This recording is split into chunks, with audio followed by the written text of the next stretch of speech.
Hi, I'm Mark, and welcome to What's Brewing. Today we're sitting down with Timothy Sharlow with Tim's Kitchen out of Broussard, Louisiana for part 2 of his interview. But before we get into it, let's roll that beautiful B-roll.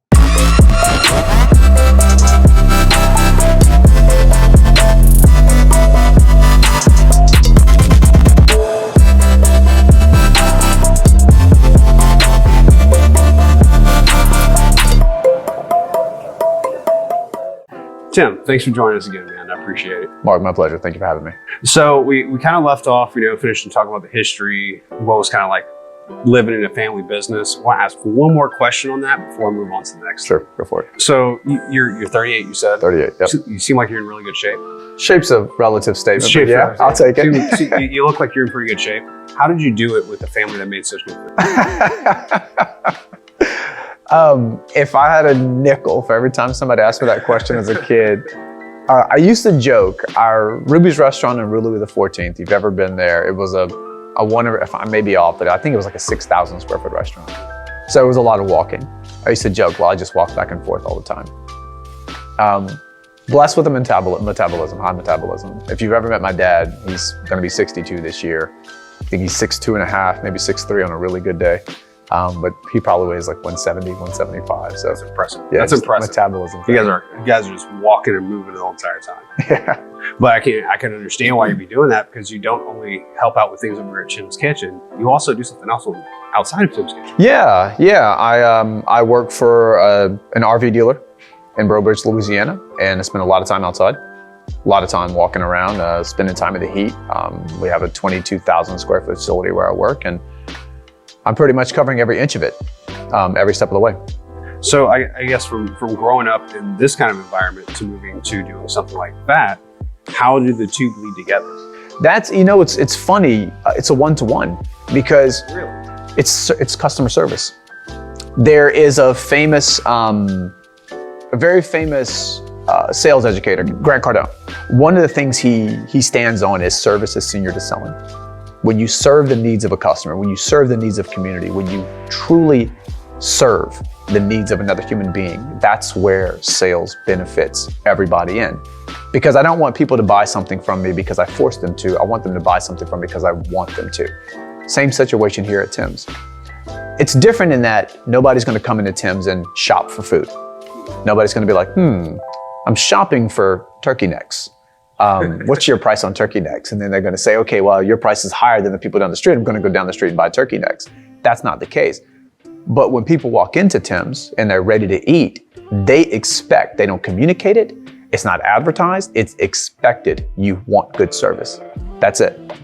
The number one way to lose a customer is bad service. That's great. And the thing that's nice to hear is how much, because you do sales with RV sales, and a lot of people do give salesmen a bad rap, no matter what. But the thing is the way that you approach it, you're approaching it in a way that's human. So right. Because you understand, like, you have the understanding that it's these people, that's a good chunk of change. It's just like if a person's going out to buy a Mercedes Benz, they know no matter what, they got 60,000, and that's still for them nervous. Right.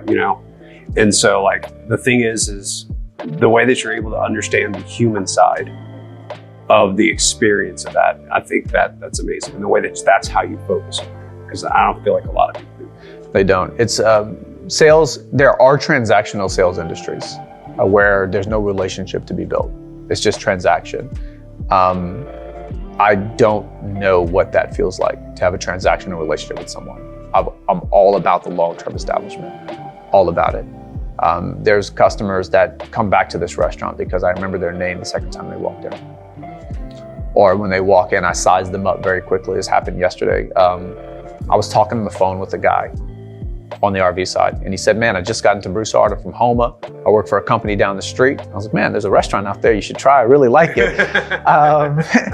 And I said his name. I said, Mr. So-and-so, I said, from talking to you, you really sound like you can go for a really good red beans and sausage today. He said, man, that's my favorite Monday meal. And that's just the energy he gave me. He was a red beans and sausage guy. A young woman walked into Tim's one Sunday, first time in. She had just moved to Broussard from New Orleans, and we're talking, and I said, you can look at the menu all day long. You're ordering pork steak, I can tell. She looked at me, she goes, how'd you know? I said, you look like a pork steak person. which is a weird thing to say. You look like of course, excuse me. Yeah. I was like, and now I am, but every Sunday I try to deviate her. She walked in this past Sunday and I said, we have brisket. It's our last brisket. You should really try the brisket. She goes, I have a pork steak, please. In that level of relationship, she may not even know my first name. And that's okay if she doesn't. I know hers. And a person's first name is the most important word in the English language to them. And remembering that when people walk in it's a culture. And it's a skill, I'm not gonna lie. I'm braggadocious about that skill because it's a skill that I own. But it's what I think has spoken to my success over the tenure of my sales career. Well, Tim, it has been fantastic getting to sit down and talk with you again. Thank you very much for letting us do this, letting us come in and shoot around the restaurant. But before we kind of go to the outros, go ahead and just tell people how they can find you and how they can find Tim. So we're at 1000 Albertsons Parkway, Broussard, Louisiana. You can catch us on Instagram and Facebook. I think our phone number is 337-330-2151. Tim, thank you again, man. Awesome, Mark. Thank you so much. Well, that's going to do it for us here over at What's Brewing. Thank you for watching. If you like what you saw here, don't forget to hit that like button, crush that subscribe button, and don't forget to ring the bell so you can keep up with all the new videos that we post out. But since that's going to be it for us today, have a good one.